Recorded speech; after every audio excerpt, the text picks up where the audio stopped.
Hi hello అండి. ఈరోజు lunch బాక్స్లోకి మీరు ఏం చేశారు పిల్లలకి? నేనైతే ఏం చేశానో చూపిస్తారండి. మా చోటు అయితే రోజ్ ఫ్లవర్స్ అన్ని దేవుడికి తెంపిస్తున్నాడు. రోజు ఫ్రైడే కదా, వీళ్ళు వెళ్ళిన తర్వాత నా పూజ కంప్లీట్ అయిపోతుంది. వీళ్ళు వెళ్ళే వరకు వీళ్ళ చుట్టూ చేసుకోవడమే. టీ పెట్టేశాను మా హస్బెండ్ కోసం. చూడండి, నేనైతే టీ కూడా తాగానండి పూజ చేసుకునేదాకా. దేవుడికి పూలు కోసిండు. అదిగో పో అక్కడ పెట్టుకో, పూజ అక్కడ లోపల. ఎందుకు? టీచర్కి ఇస్తావా? ఇవ్వు, తీసుకో. టీచర్ కంటే ఇది వాళ్ళ టీచర్.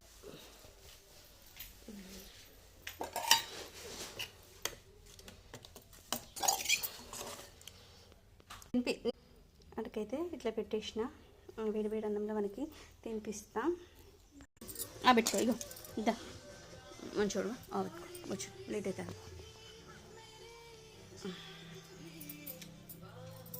బాగుందా? బాగుంది అంటాడు వాడు. నేను తినిపిస్తే బాగుంది అంటాడు. ఎందుకో ఏమో ఇప్పుడు ఛాన్స్ సార్లు అంతే.